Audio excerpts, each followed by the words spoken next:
Hello, everybody. Welcome to Let's Talk Football. My name is John Halpin, alongside Chris Palmer. Chris Palmer, how you doing today, my brother? Doing good, man. How are you? I'm pretty good, man. Hey, we man, what a week of football it's been, and I would love to get right into it. Before we do, I do want to give a special thank you to all our special guests that have appeared the last couple weeks. It's been a very fun couple weeks, and we have an interview next week with Kevin, and then we have a couple in down the road. But thank you for everyone that's come on, and thank you to everyone that is going to be on as well. So we really appreciate having you guys on. Yes, a huge thank you to everyone who has come on. We still have a couple of slots open to anyone who wants to come on, but Halvin, it's always good when it's just you and I when we can sit and talk. And Ooh. what a week of numbers it was. There were some crazy numbers that were put up this weekend. Oh man, you hit the nail right on the head. Crazy numbers. There's so much to unpack. Let's just go right into our week 6 recap, starting in Seattle, where the San Francisco 49ers and came into town, took care of business, 36-24 49ers.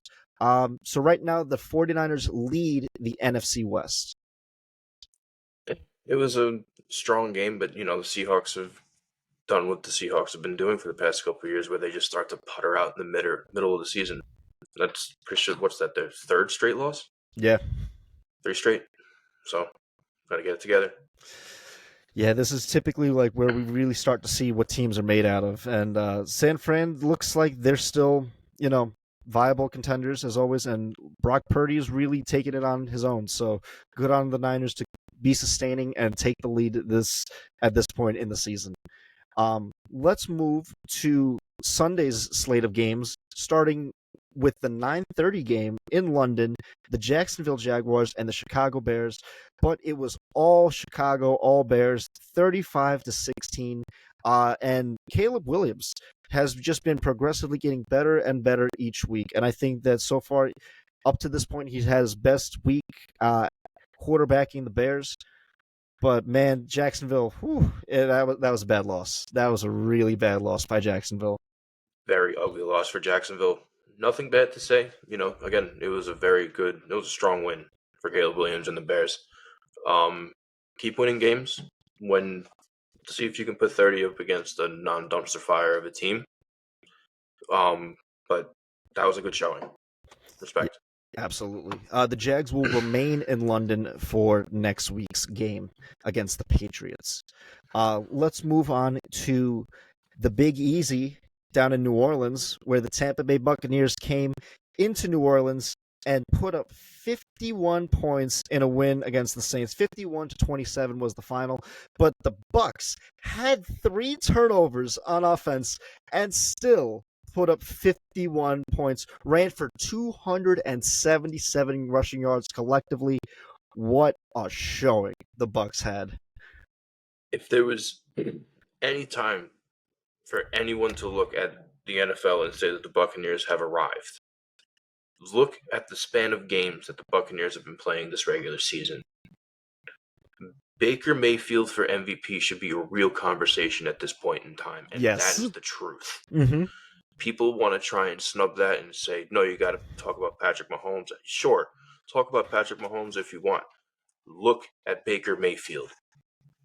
He is playing his best football he has ever played right now. Another hard loss for the Saints. Nothing that's another team with 3 in a row.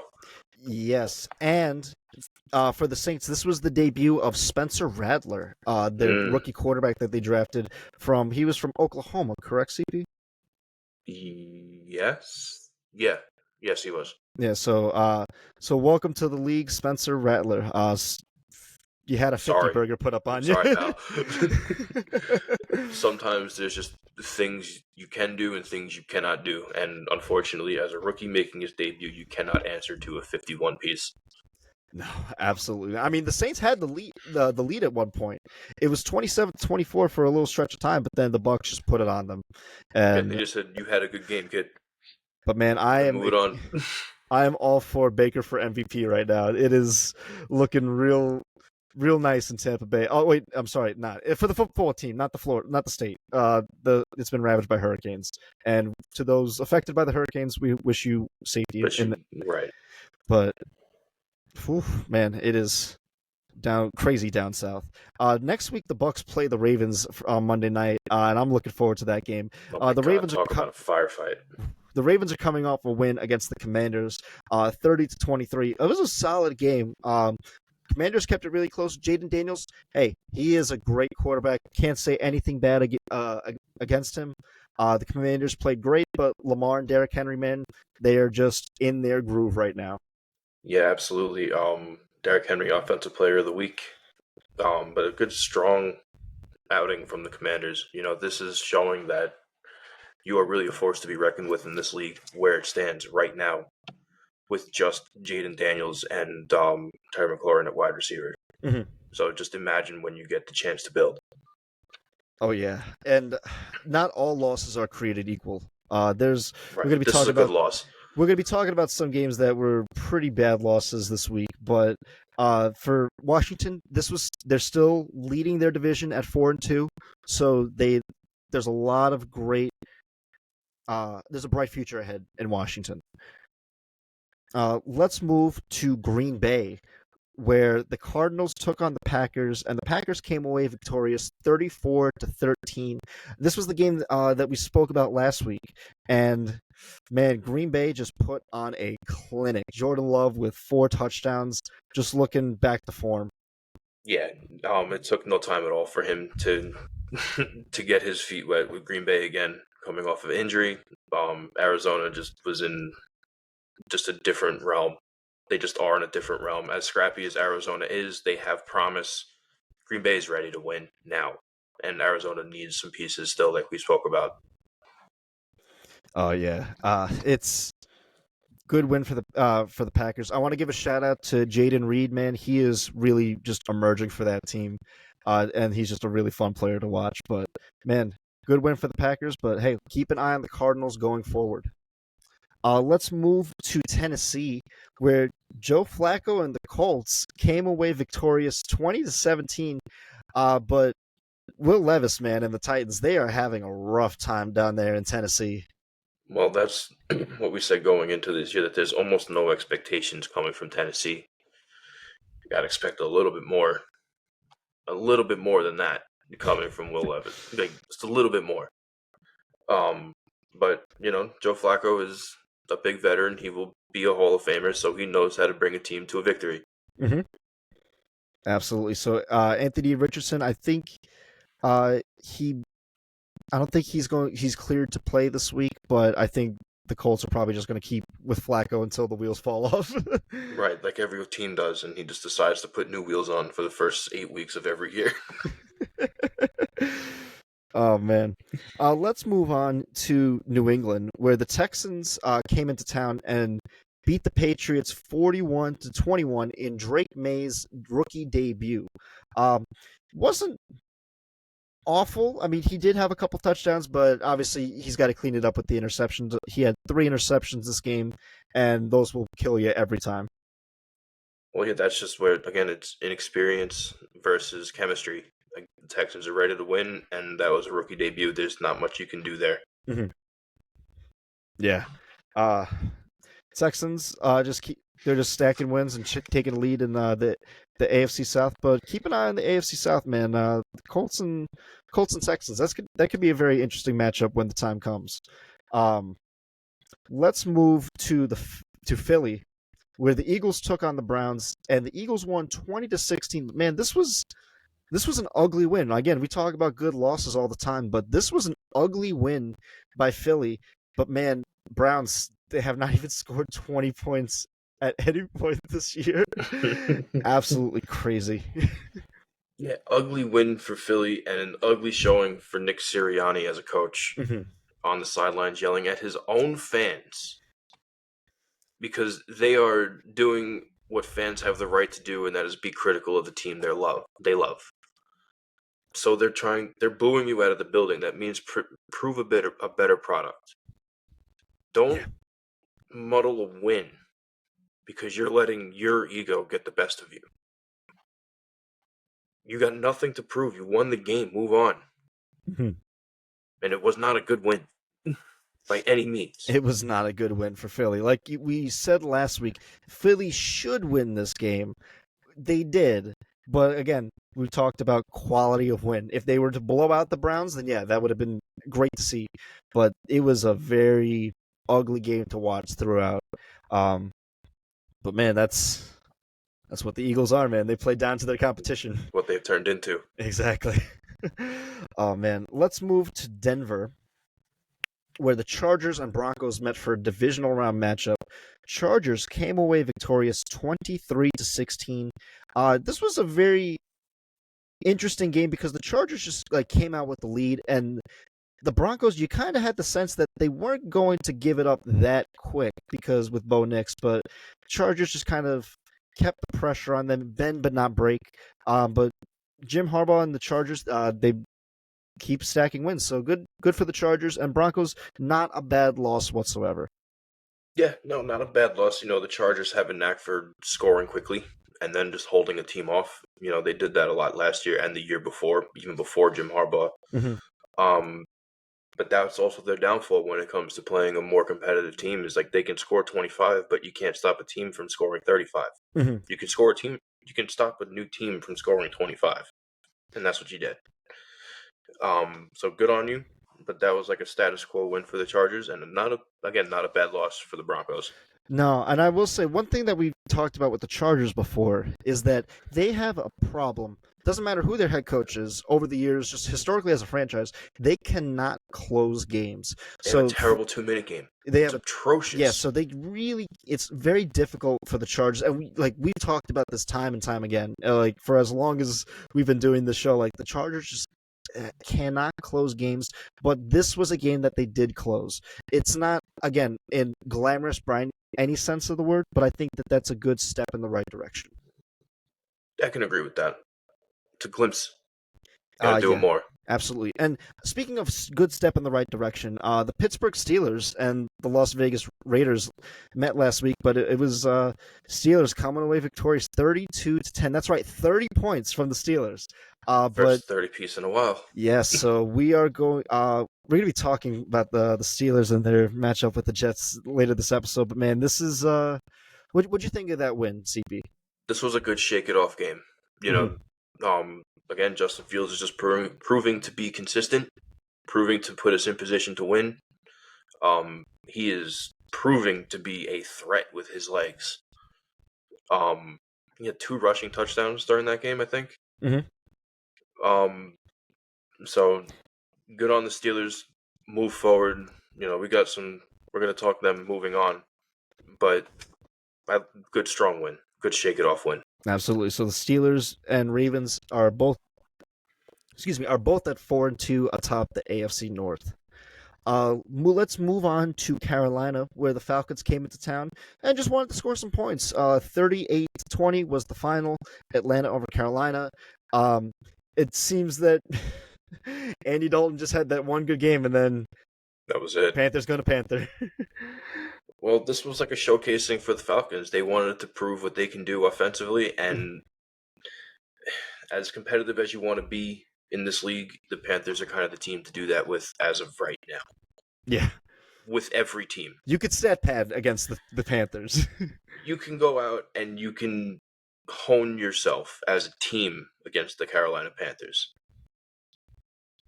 Yeah. Man, but hey, shout out to Bijan Robinson. He had a phenomenal game that last week. So shout out to him. There's a lot of just good things happening in Atlanta, and I really want to see that rematch between the Falcons and the Buccaneers. I think that's going to be a very interesting rematch whenever that game turns the corner. I agree. So let's keep an eye on the Falcons going on for the rest of the season. Let's move to Dallas. Where the Cowboys suffered their worst loss under Jerry Jones, a 38-point deficit. The final was 47-9, all Lions, all day, and happy birthday, Jerry Jones. This is what you get. It fell on his birthday, this blowout loss. You can't write this. You cannot write this. No, you want to know the bittersweet irony about this entire game? You remember last year, the controversial call between the Cowboys and the Lions, Oh yeah. the illegal formation? Mhm. The the cruel irony of this is that in this game, the Lions called 8 offensive plays with linemen as eligible receivers once they were Yeah. up by 3 scores. They were Panay drawing up Sewell plays. got a rushing touchdown. They they were drawing up plays that you do in middle school, and they're Right. just like, give it to the big kid, and they were giving That it to was the the big because they were having fun because they just were up so big and give it to the big guy. knew the Cowboys were never going to come back. Right. And Seti, I'm so sorry, man. A lot of love to you, brother, but man, that was a bad loss. I don't think any three of us would have predicted that. No. I don't think anyone could have predicted 3 straight losses at home for Dallas either. Yeah. If you want to include the playoffs, it's 4. If you want to include the playoffs, it's 4. But in regular season this year, 3 straight at home, it's not a good look. It's not. It's really not. Because everyone knows the Cowboys should be able to win at home. And they have too. They've had a couple years before where they've been undefeated at home. Now they can't win at home. They cannot, and a lot of I'm not sure if you heard, but Jerry Jones was getting heated with a Dallas talk show radio host. I didn't hear what he said, but I saw like the snippet of him. He was talking. saying like, I can have you replaced, and I can hire someone. I can have them hire someone asking me favorable questions because because he was asking ripped. Jerry Jones about why is the team as bad as it is, and he took that so personally that he just had an absolute outrage on the mic. So that was that's what happens when you don't have an answer. Yeah, that was a very, very weird thing to see. But now the Cowboys head into their bye week, and they have a gauntlet ahead of them as well. So they have some soul searching to do this week. But good win for Detroit. But I want to do a shout out at the loss of Aiden Hutchinson. Ooh, that's right. Out for the year with a broken tibia and fibula. Mm-hmm. He was immediately rushed into emergency surgery where he received rods, screws, and pins in his leg. Yeah, that was his year is done. We will keep an eye out for his overall recovery. We've seen it go both ways. Mm-hmm. Yeah, so Aiden Hutchinson, we wish you a very, safe and healthy recovery, man. Man. So let's move to the final game on Sunday, with the Cincinnati Bengals coming to New York to play the New York Giants. Cincinnati won 17-10. It was the score doesn't really show it, but it was a very close game, close, low-scoring affair. Both offenses really couldn't do too much, except for the Bengals having 2 big runs at the end, at the beginning of the game and at the end of the game. But now Daniel Jones is 1-14 in primetime games. What a stat! I guess Kirk Cousins passed that torch on to Daniel Jones. Yeah. Yeah. Wow, man. But this is an ugly win for Cincinnati. They should have rolled the Giants. They should have beat them with no issues. Especially when they scored 38 the week prior against the Ravens. Right, and now you have a cushioned team like the Giants to come in and beat up again, and you only have 17 points to show for it. Mm-hmm. So, as good as the Bengals are later in the year, they are not looking as menacing as they've been in years past, by any means. And hey, you didn't hear this from me, but I don't think the Cowboys are that much better than the Giants. I don't think that margin's very big anymore. I don't think the NFC East is really up for grabs anymore, if you catch my drift. Nope. Oh, man. Okay, and let's move to the final game of Week 6, and that was the Buffalo Bills and the New York Jets in the MetLife. Bills came away victorious 23-20, but man, the bigger story is what happened after the game. Both teams looked at that and said, wow, we need to get better on offense. And Buffalo and New York both made a trade for wide receivers. Devontae Adams is now going to New York to play with Aaron Rodgers and the Jets, and Amari Cooper is going from the Browns to the Bills to play with Josh Allen. So this game really really showcased what both teams thought about themselves after this. But man, this is what were your thoughts on this game? Very slow paced for the most part. There really weren't any fireworks until, um, the Hail Marys, Hmm. that kept the Jets in the game. And then there was the stupid interception at the end that he decided to Yeah. blame his receiver on. Hmm. You blatantly blame him for saying he ran the wrong route. You threw it into triple coverage. Try that one on. You underthrew it into triple coverage. And then you're gonna say you underthrew it by 12 yards because he ran the wrong route. Yep. Stop it.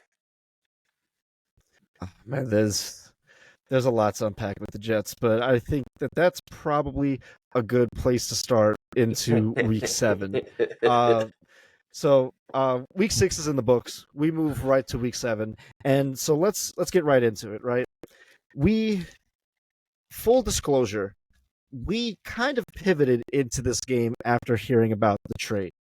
Reason being is initially we were going to talk. What was it? Washington, I Yeah, believe. Washington and the Panthers, and then because we do like to talk about all teams, right? But looking at this week's schedule, this seemed like the perfect time to talk about the Jets going into Pittsburgh because there's so much to unpack for both teams. But Chris Palmer, I'll pass the torch on to you. Where do you want to start? You want to start with the green, or you want to start with the black and gold? Start with the Jets. Start. Let's start with the Jets because there's a lot more to unpack with the Jets when it comes to what really has been going on there. Mhm. Um, you and I have been talking about it this year a lot when it comes to decision making.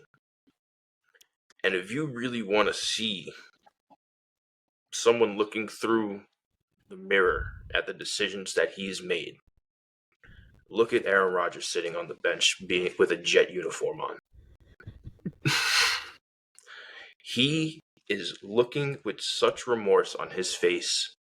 He really has become that sour veteran that not many people like in the locker room, from what it seems.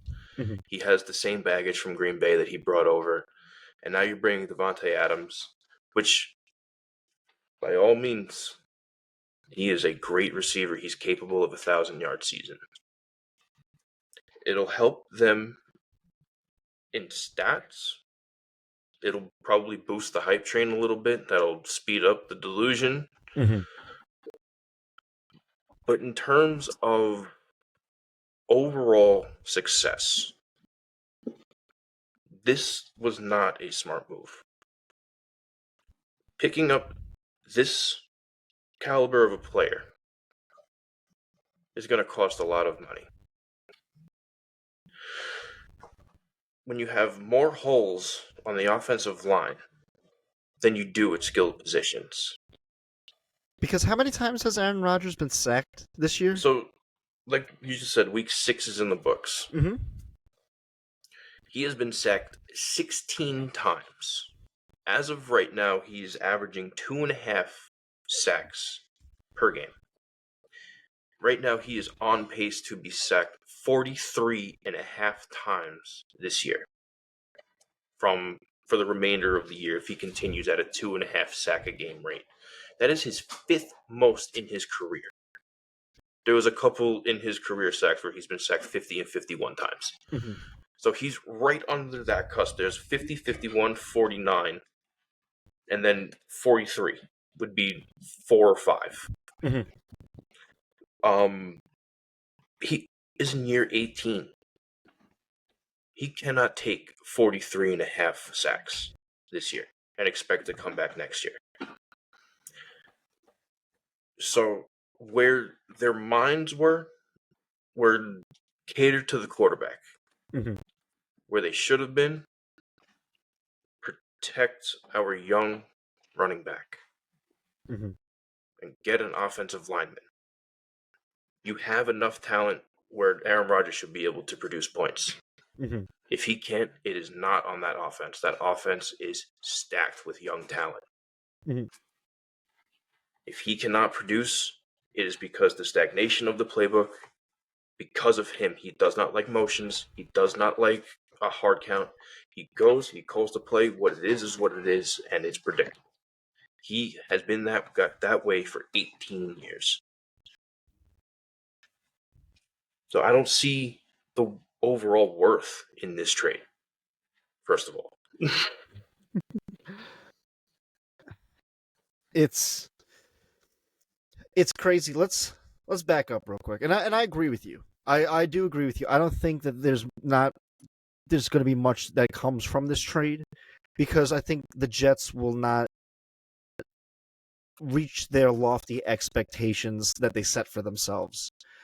Because let's rewind a little bit. Let's go back to why did they bring on Aaron Rodgers? Because the Jets felt like they could win now with the roster that they had constructed, and they were like, we are just a quarterback away. We tried to draft this kid Zach Wilson, turns out from BYU, but he's just not really he's not developing enough, and so from there the Jets panic a lot. They really are a team that likes instant gratification rather than long-term consistency. They want to win now, win now, win now. And this team has made decisions within, I'm going to say, the last 6 years that has really hindered the progression of where this team could go.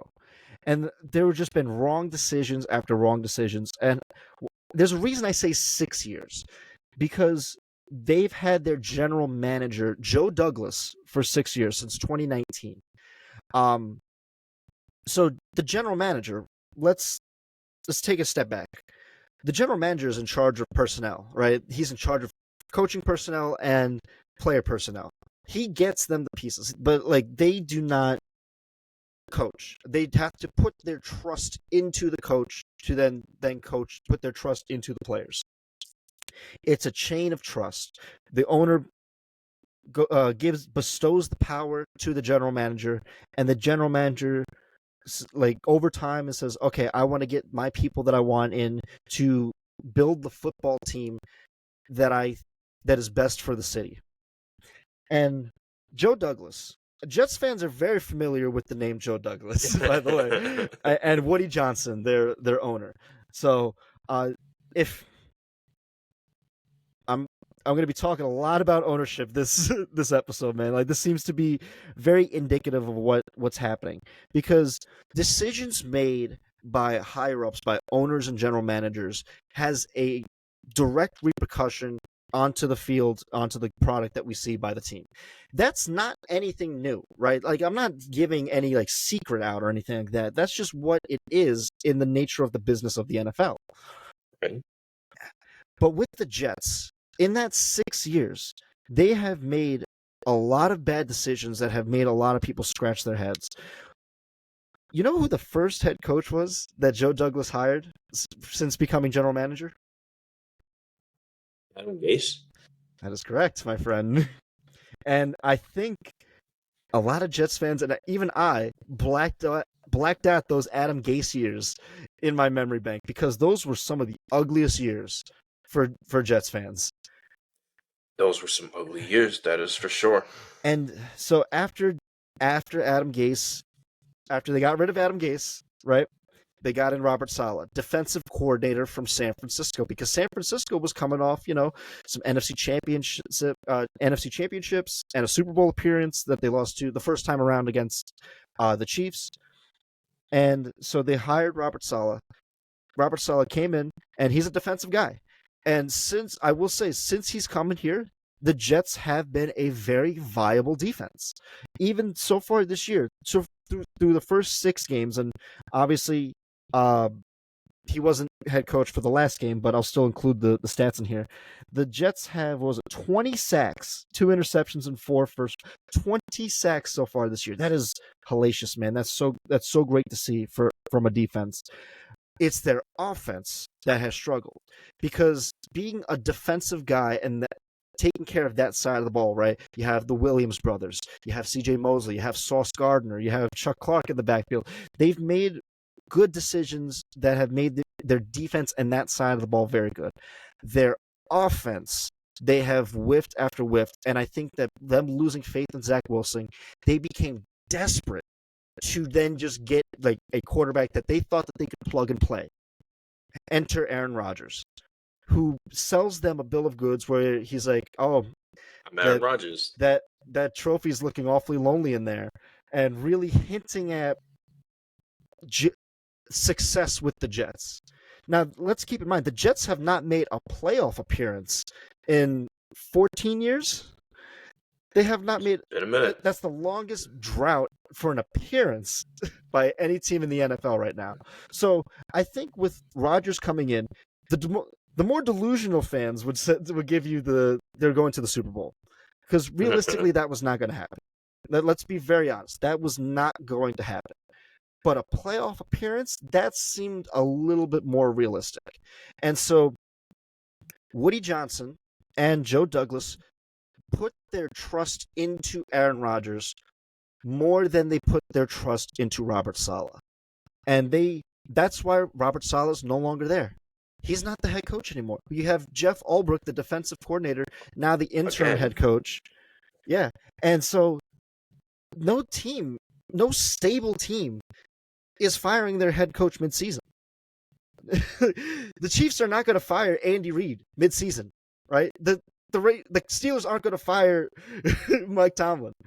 The fucking Jaguars are not going to fire Joe Douglas. Or what's his name? Doug Peterson. Doug Peterson.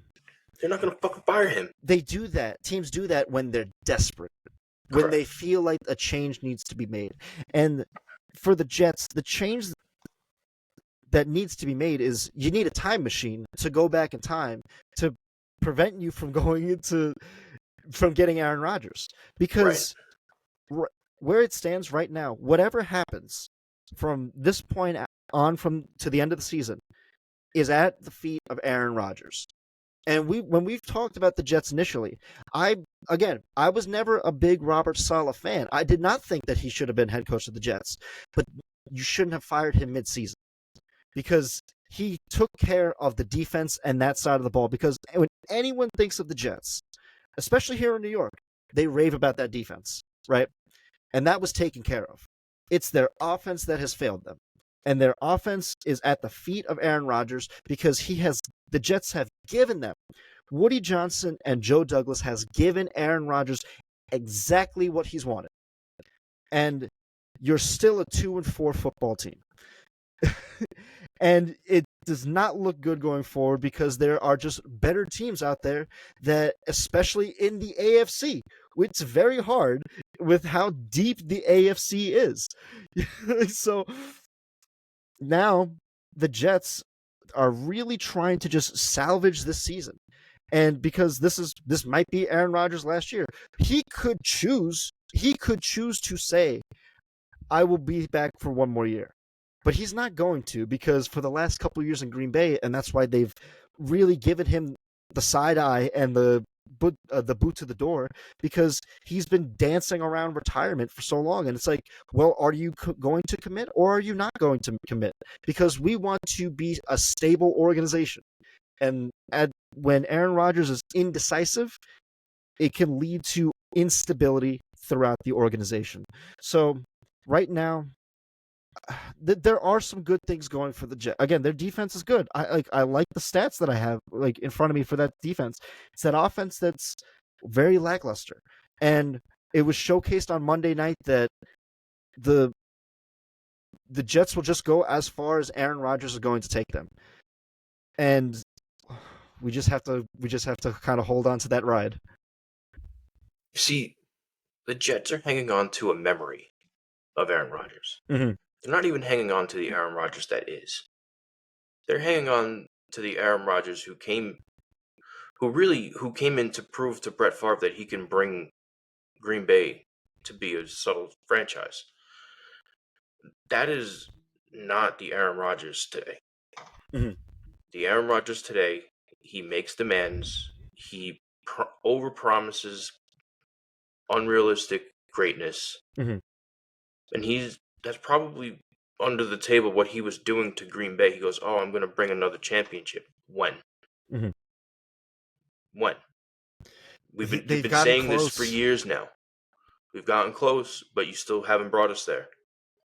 So what happens? Oh, you got to get rid of this guy. You got to bring in this guy. You got to get rid of this guy. You got to bring in this guy. Mhm. And they do that for you for a couple of years, and then the conversation went dull, and it lost its luster, Mhm. and Green Bay didn't want to hear it anymore. So you brought that same conversation that you had with Green Bay and brought it to the doors of the Jets. An already desperate and brittle situation, and you're going to come in being the man that you are, the teammate that you refuse to be when it comes to young talent, and you're going to shake up something that is hanging on by a thread, that has been hanging on by a thread for 25 years. Since Woody Johnson has become owners, there have not been many good decisions. Mhm. In the past 6 years that you said, I can think of two really good decisions that they've made. One of them was drafting the Williams brothers. Quincy and Quinnen Williams are the silver lining of the Jets franchise right now Mhm. because there's something that you can grow a really lethal defense with. Mhm. And signing CJ Mosley. And Sauce, baby, I like Sauce. Sauce. He's got more to show, I think. Oh, of course. But there's more to behold with those Williams brothers, with CJ Mosley teaching them how to be who they are. Mhm. I think that trio tandem is going to turn the Quincy and Quinnen Williams brothers into such a lethal force in this defense, whether it be on the Jets or on a different team. If Mhm. they move as a unit, they will be scary moving forward. They Mhm. are the silver lining on this team right now. But like you said, this offense will continue to suffer until they find a coach that essentially Aaron Rodgers, from what it seems, is willing to listen to. And there aren't many of those. Yeah, it's. It, I I I feel for Jets fans because again, and I've talked about it. I've said it with Giants fans because I've said that their owner and their executives have made bad decisions that have led to the team that it is today. I've said that with the Giants, but it's very applicable. It's the same as applicable to the Jets because it's under Joe Douglas, under him as a GM, and again, when you want to bring responsibility for a team, right? For how a team looks, right? You got to look at who the coach is, and you also got to look who's bringing in the players, because you got to make sure that you can get the right guys to that's willing to run the philosophy of the coach and what the coach is trying to envision as a game plan for each week. Under Joe Douglas as general manager, the Jets are 29-60. And there have been a lot of ugly games for the Jets. I will play devil's advocate. There have been some really exciting moments for the Jets in that time too, and uh, but I think the record kind of speaks for itself of what we've seen for the Jets the past 6 years, and even you could even go beyond 6 years and talk about the Todd Bowles era, The Rex Ryan the years. Rex Ryan era, the Eric Mangini era. The Right. there's It's you been 57 years of garbage. Mhm. Exactly, and so it's like let's again 57 years of garbage, right? You think Aaron Rodgers is going to change that himself? No. At year 18? That's the thing. He's not going. He's not going to part that sea of garbage, right? He's going to like drown in it, just like Jets fans have had to endure for the years. And it had it. What gets me is that it didn't have to be like this. It didn't have to be where the Jets are so desperate to win that they don't see out a vision to where it is. It took Sean McVay a couple years to kind of get to where he wanted in coaching, right? It took, what team got really good in that stretch of time since 2019? The Detroit Lions. Right, Detroit. And how are they looking right now? They're championship ready. With Dan Campbell, right? Right. You have to, and again, you're not going to make the right decision every time, but you have to be willing to go along for the process. And that's the thing too, is like there are going to be years like this where like there are just years of growing pains, right? Where it's just kind of getting into next season, like you're playing out the year, right? But the expectations are low. The expectations are we're trying to rebuild. We're trying to see the talent that we have amongst the players and see how we can play the best style of football possible. But man, Aaron Rodgers was never going to save you. And he could play good and he could play good in a stretch, but Aaron Rodgers was never going to save this organization. I said, realistically, the best expectations they have are to get a wild card spot, probably the 7th seed, and then make an appearance, right? And that's still doable, right? Like it's not impossible for that to be out of reach. That's still doable. They're sitting at 2-4. A lot can happen from now until week 18, right? But realistically, Aaron Rodgers, he's not going to be the quarterback that throws for 4,000 yards, 40 touchdowns, and 5 interceptions. No, that Aaron Rodgers is gone. That Aaron Rodgers is gone, right? You are going to get probably, maybe at best, his last year in Green Bay, which was 3,600 yards, 26 touchdowns, 12 interceptions. And that's respectable. But will that be enough to get you to the playoffs? It might not. Probably not. It might not, because you could still have good numbers and still be your team still lose. We see that with the Cowboys with Dak Prescott. He has good numbers, right? Like when you look at the stat sheet, but they have bad losses. They have really bad losses.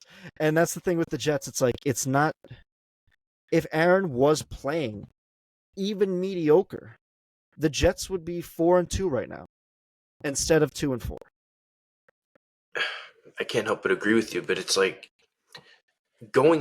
listen, everyone who watches this show knows I was not for this Aaron Rodgers to New York thing. I never bought into it. Mm-hmm. I thought the hype train was way too overpriced. It was just not there. I knew it wasn't going to go about. My first prediction for him was that he wasn't going to complete the season. Unfortunately, that lasted 67 seconds. Bro, it's crazy to me that you called that and it happened week 1. I'm still shocked by that. I'm like, holy fuck. I wasn't expecting it week 1, but I was expecting it nonetheless. And going into the rest of this year, I don't expect him to complete the season. Mm-hmm. Because of the rate that he is being put to the floor. It's, again, the flaws on that offensive line is what's really cutting the time that the Jets have with Aaron Rodgers significantly. Mm-hmm. So, in my mind, he has 16 sacks right now at week 6. If by week 12 he has over 30 sacks, which he is on pace to do not expect him to come around next year. Well, when he signed with the Jets, he only signed a 2-year deal. So last year was a wash, right? He didn't play last year. Last year was a wash. So this would be his last year. He's on a contract year, technically. He could, if he wants to keep playing, he could say he wants to play. But again, being as he was in Green Bay, he's going to really draw it out. And until like he has the leverage of if a team like are desperate enough to then offer him a fully guaranteed extension for one more year, the Right. Jets would probably do that. But I think that like it's funny because we see this coming around the corner, and but in real time, obviously, it's happening in the season. But this offseason for the Jets is going to be very turbulent because either Aaron Rodgers does come back or he doesn't. And either one of those options scares you as a Jets fan right now. Obviously, I think the lesser of evils is like, as of now, it's like you still have faith in Rodgers. You still want to see how the season's going to go. And I kind of I want to see it too. I want to see how the Jets season plays out, but it does not, for what we've seen for the first 6 weeks, it does not look like the Jets are going to meet those expectations that were set before them. And they right now they're kind of going into a team into the Steelers where the Steelers are the ultimate team of consistency. You know what you're going to get year in year out. Like for as long as the Jets have been flip flopping head coaches and general managers and stuff, like the Steelers have had Tomlin and Rooney, and that's it. and and Khan and Omar We've Khan. had Yeah. three. Well, Omar Khan's Oh, only sorry. 2 years in. Yeah. This is his first official year as Oh, this GM. is okay. Right. I forgot who our GM was before that, but this is Omar Khan's first year. Mhm. When it comes to, remember, we've only had 3 head coaches since the 70s, Since 1960, I think. right? Since the 60s. So that is an incredible amount of time.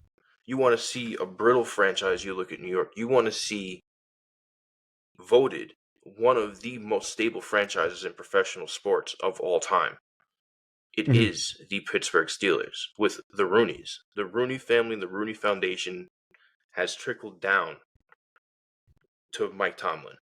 And Mike Tomlin, he is a consistent winner. Mhm. But again, as I love Mike Tomlin, he is not above criticism. Mhm. It's been 11 years since we've won a playoff game. That is a big mark Yeah. on the report card. As a Steelers fan, I can see that and be frustrated with that. Mhm. We need a playoff win. You have been extended for, I think it was another 4 years. The Rooneys are loyal to a fault. Mhm. If you become the head coach of the Pittsburgh Steelers, odds are you're going to retire a head coach of the Pittsburgh Steelers. They will not get rid of you, barring success. Each coach has shown success. Chuck Noll, Bill Cowher, Mike Tomlin. There was a couple of shaky years, but he shows the consistency to win games and stay in the conversation for playoff contention. Mhm. But for the past 11 years, when we get through that threshold and make a playoff game, we show that somehow, some way, we aren't ready. This offseason, hats off to Omar Khan and the moves that you made to bring in the people on defense, the people on offense. One of the biggest moves was Patrick Queen. Mhm. He's a key piece on our defense right now. And again, personally, I feel we won the quarterback deal in the offseason when it comes to quarterback room. Mhm. Again, this game is a game of next man up. So in terms of depth at the QB position, we have the best quarterback room, starter, reserve, whichever way you put it.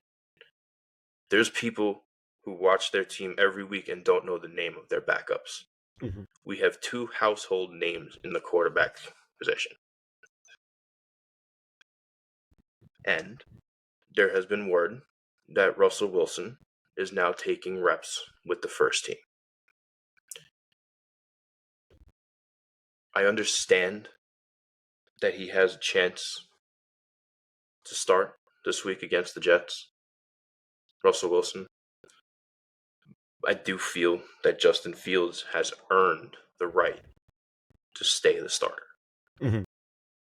But on the flip side of that coin, I understand that you have to give Russell Wilson a chance.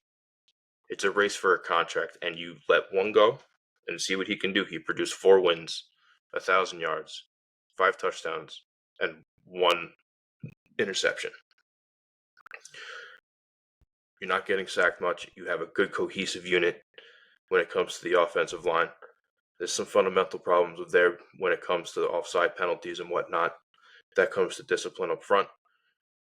But he's molding and getting consistently better under Arthur Smith's offense. Mm-hmm. With Cordell Patterson coming back from injury, Russell Wilson coming back, he now has the chance to prove if he is that guy who can be the starter, or if he's going to have to take a step back as a veteran and let Justin Fields lead the way.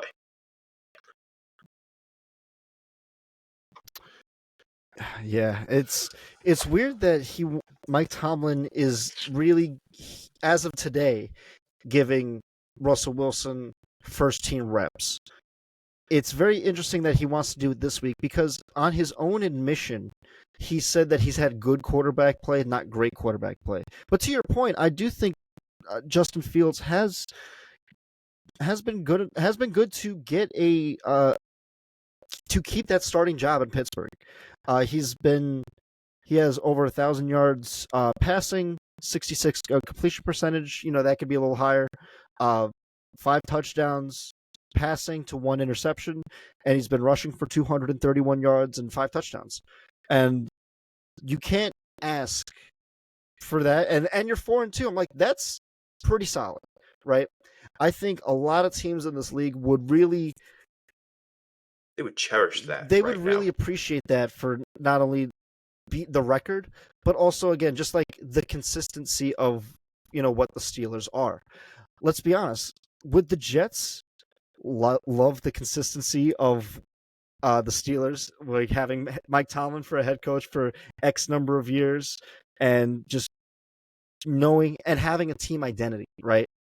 And I think that that's what it is too. Like, the reason I guess we kind of wanted to pivot into this game is because this is kind of a crisis of identity for both teams, where it's like, what do these teams want to be?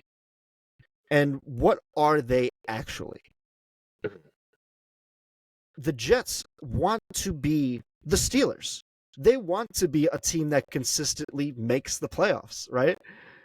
And the Steelers want to be better. And because they know that, getting to the playoffs is not enough. Like you said, it's been 11 years since you guys have won a playoff game. And that's a long time in the NFL. A lot happens. A lot happens. A lot of teams get better. Some teams get worse. I think 11 years ago, we were under the Patriots dynasty. Right. Now, we are under the Chiefs dynasty. So a lot happens in 11 years, right? But Mike Tomlin's still there. And I think that goes to show that the owners, the Rooneys, have put so much trust into Tomlin that they'll be like, they like you said, they are loyal to a fault. And will be like, hey, you stay here as long as you want. And there's nothing wrong with that because he's been as successful as he is. If Tomlin's been had a couple losing seasons in a row, I think the Rooneys would feel a little different. The conversation would probably change. The conversation would probably change, right? But being that he hasn't, he's really shown that, hey, we're good. We just need to kind of improve a little bit here in this field. It's just fine-tuning. Yeah, it's fine-tuning. But it's unfortunate that it hasn't. They've been reloading for the past 11 years. Right. And even in a rebuild, they were still kind of reloading. And with Kenny Pickett after Duck Hodges, Mason Rudolph. But this seems to be the year where it's very pivotal for the Steelers.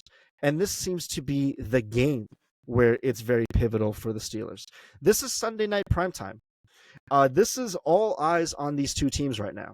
And Mike Tomlin wants to see what Russell Wilson can do because he knows that I need to get as much information as I can about both of these guys before the bye week because after the bye week, it is an absolute gauntlet for the Steelers.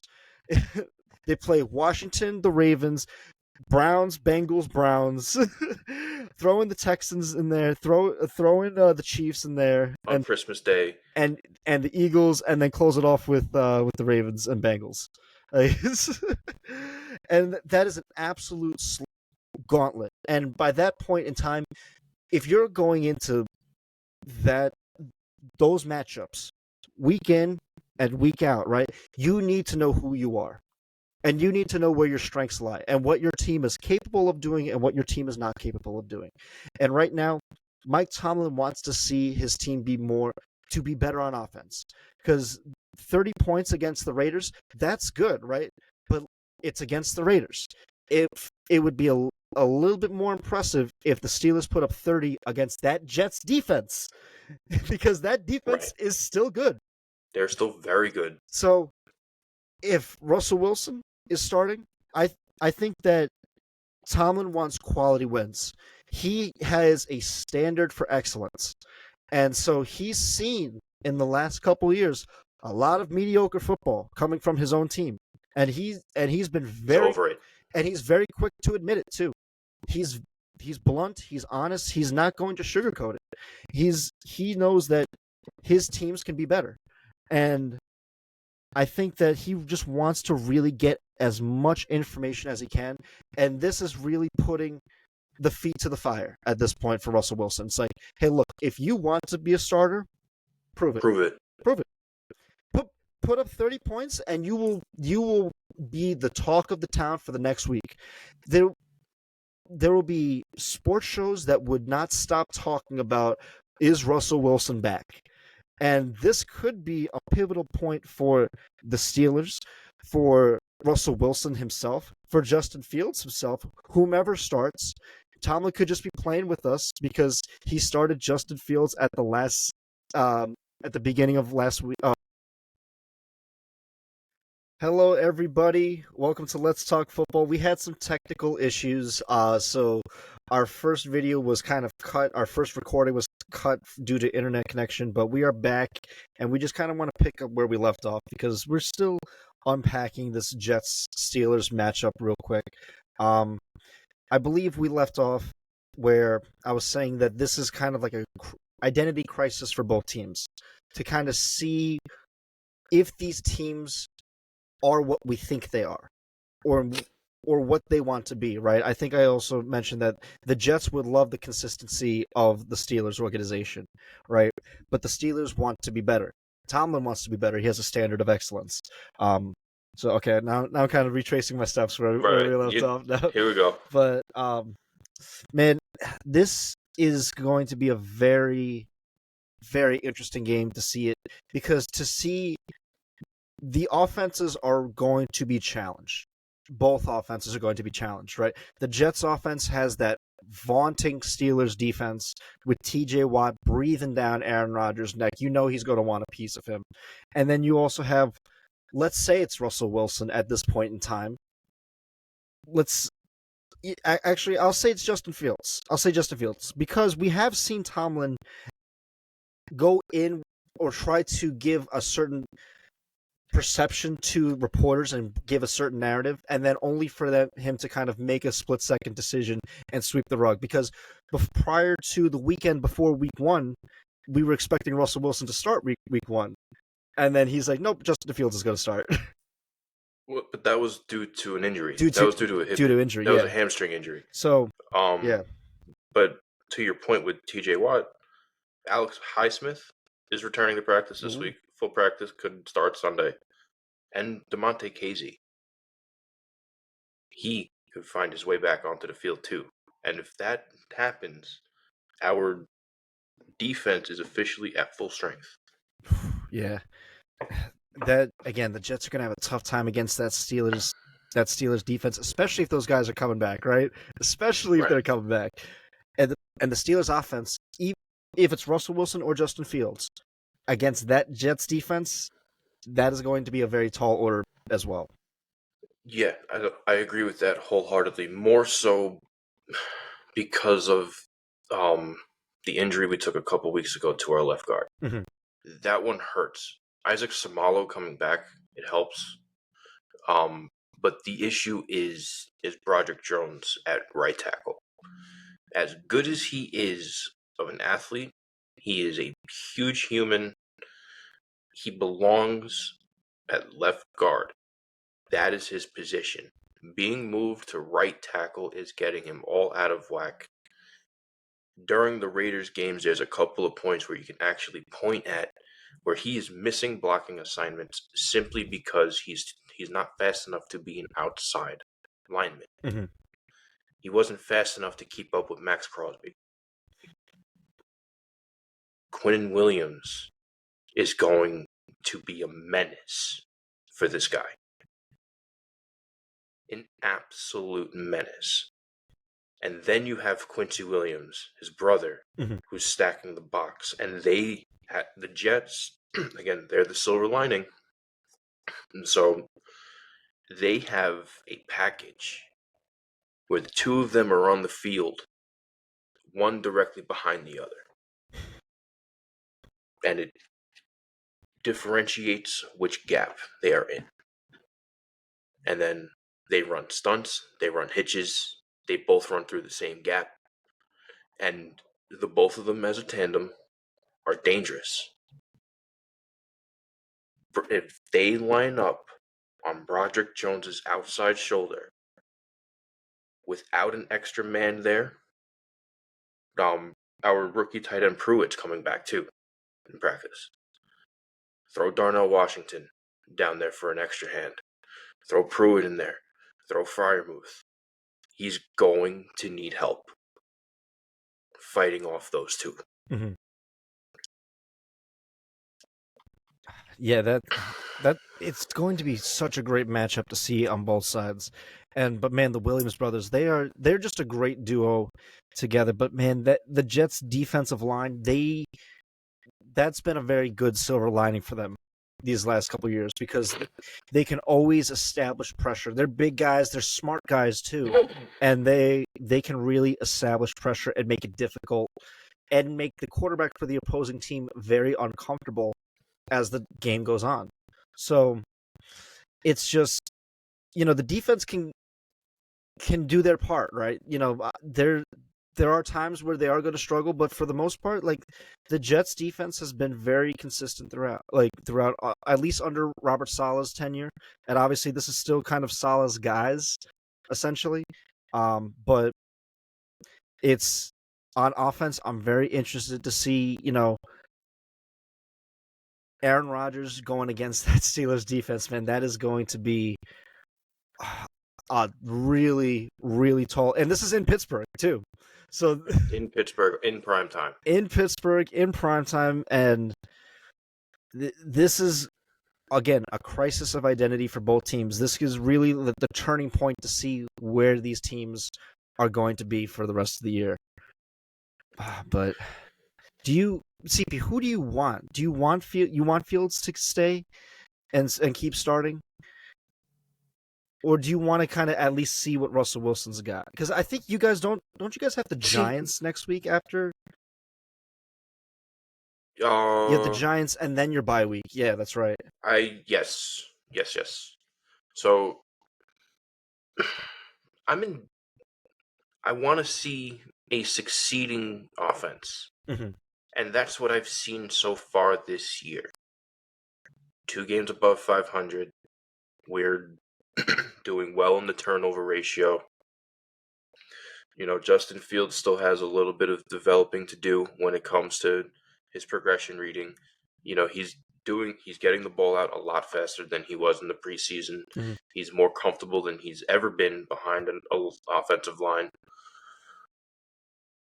But as a veteran, as a future Hall of Famer, Russell Wilson has earned the right to earn that spot. And Mike Tomlin will know very quick. Mm-hmm. He's usually very quick to know who's the guy and who isn't the guy. Mm-hmm. it's not going to take long for him to see if Russell Wilson can bring him to where he feels Justin Fields can bring this team. But the goal ultimately should be a playoff win. You need to swipe off that 11-year drought. You have to do it, or the naysayers are going to get louder. And you signed a huge extension going into this year with Tomlin. A playoff win will end every conversation as to why that shouldn't have happened, because those conversations are there. Mhm. That extension shouldn't have happened. People have been calling for this man's firing for years. Not going to happen. But it's going to be at the end of this year, which quarterback can produce a playoff win that winds up with a multiple year deal. Mhm. Remember, they're both here under a minimum 1-year contract. Mhm. Going into this year, the standard was set that it was going to be quarterback by committee. They were practicing packages where Justin Fields was on the field and Russell Wilson was on the field, and they were playing at the same time. They were running pretty much a QB 1A and 1B. There was no point at any time during the summer where that they were not on the field together. Whether it was a package with Fields at quarterback or a package with Wilson at quarterback. And with a healthy Wilson and a succeeding Justin Fields, I would like to see if that formula could come to fruition and see what can happen with this offense. But if Russell Wilson falls short, you have to go back to the hot hand and give Justin Fields that strap. Yeah, I think going into the season, I think everyone had the idea of we'll be seeing both of these guys play at some point in the season. I think a lot of people, including myself, thought it was going to be the other way around, where Wilson was going to start and then we'd see Fields later on. But Fields has started, and then now we're seeing Russell later on. So, but I think Tomlin just really wants to get the best information possible. Um, Look, they're 4-2. They still, are a very scary team that no one really wants to, go against because they know like it's going to be a physical matchup regardless. Like Tomlin and Tomlin gets a lot of criticism. We're not, we've criticized Tomlin in the past before, and he does a lot of great things too. But he's always one thing you can always say about Tomlin is that he's going to get the best out of you. Like Right. he's going to get the best out of his players. So I'm very interested to see if he's able to do that for Russell Wilson. And Russell Wilson's able to kind of really, because he regressed a lot when he was in Denver. He Yes, he did. regressed a lot. And I think that that's what was like a very big deal because it wasn't too long ago that Russell Wilson was in MVP talks. He never got an MVP vote, but he was in MVP talks. And I think it was Lamar's first MVP year in 2019 because I remember I was saying I was like Russell Wilson's still playing good. He was still playing good football at that point in time. And once he went to Denver, not under Pete Carroll anymore, under Nathaniel Hackett, who's now offensive coordinator for the Jets because he's Aaron Rodgers' guy, will now be playing, Russell Wilson. So it's crazy too. It kind of all comes full circle right to this game, right to here, the Jets and the Steelers. But Wilson, again, he regressed a lot in those 2 years in Denver. I just hope, for his sake, that he's not only healthy enough to play because he did have it was a strain. I think it was a strain in either in his hip or his hamstring. But it sidelined him for quite a while. Mm-hmm. But to piggyback off what you're saying with him in Denver, this is all correlates with the right culture, right? Mm-hmm. He had the culture with Seattle for a while, and then he fell out with Pete Carroll. went to Denver with a coach that didn't want him being Sean Payton. No, Had his really first year was Nathaniel Hackett in Denver. Oh, that's right. But the second year was with Sean Payton. Second year was with Sean Payton. Yes. Okay. He regressed because no one bought into him. Mm-hmm. Now, Pittsburgh embraces you so long as you put in the work. You know, the main motto is if you want to be here, then be here. If you're ready to show that you want to, people say you got to earn the Pittsburgh Steelers uniform. Hall of Famers say it. So if you're ready to try and earn that to the fans, to the sidelines, to the Roonies, then by all means, prove it. But understand that if you don't meet that bar, and it's not expecting MVP play, it's consistent play and put us in the position to win, then understand that that torch of a starting quarterback needs to be passed to Justin Fields. Mm-hmm. And you have to do that in order to help win and succeed as a team. Yeah, and I agree with you 100%. I'm very interested to see how this game is going to go. I agree. And not just whoever wins or whomever wins, but how they win it. The quality of win. Because not all wins are created equal, not all losses are created equal. If this is an ugly, slog of a game, which it has the potential to be that, right? Right. Then it's going to be. Then what information do we really get out of it, right? Did we really learn anything from that game? But if one team is able to really put their will and force their will upon the other, I think that would be a very big statement going forward to whomever. Either to say like, "Hey, the Steelers have arrived and we found our guy," or the Jets come in and it's like, "Nope, Aaron Rodgers can't lead us to a victory." So whoever wins this, they're going to be kind of answer some questions. Whoever loses, I think they still answer questions, but not the right questions. Yeah, I have to agree. But again, I feel like the answer of who is the Steelers' starting quarterback moving forward will be determined by the end of this game. I think so. That much I think is clear. Mm-hmm. If Russell Wilson comes out and he has a day, he puts up 30 in his debut. Let's say hypothetically that happens. Mm-hmm. Puts up 30 against the Jets defense on his debut. I think you've earned another week as a veteran. Yeah. Simply you have. Against the Giants. Right. So now you go in and then theoretically you lump up the Giants going into the bye week. And then you start the gauntlet in Washington. Then it's up to the coaches come the bye week to make a decision. Yeah.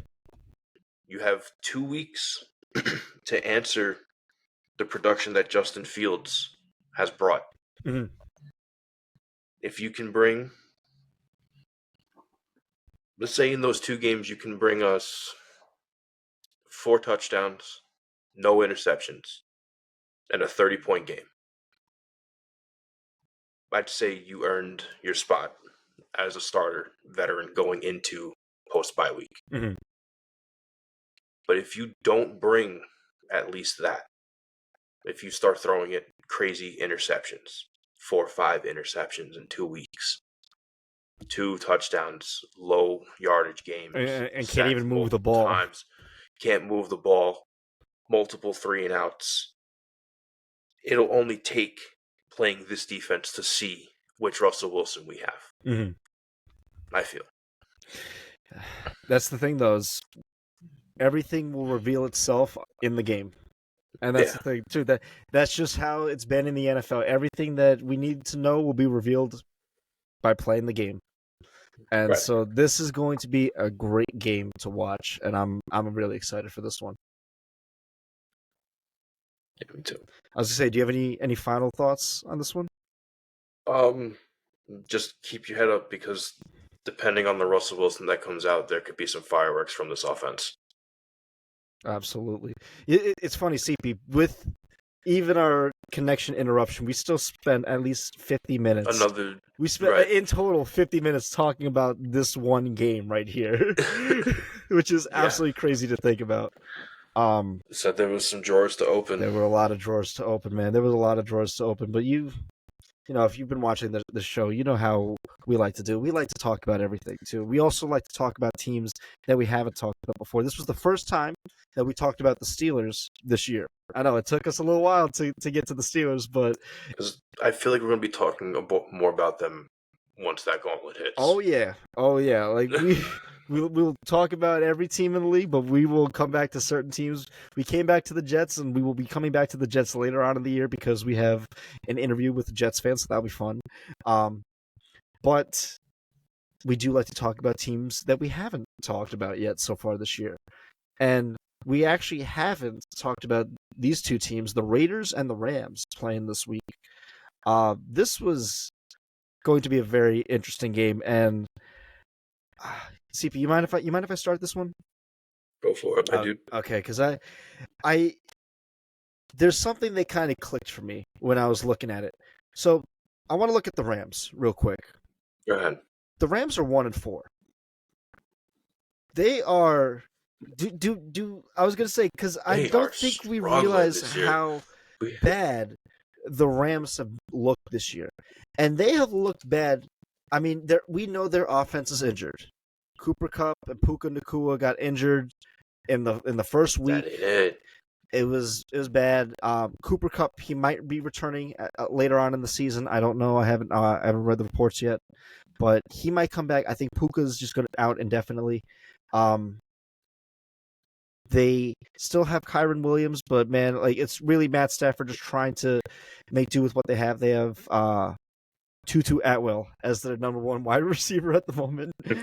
But the They got some biggest names over there, boy.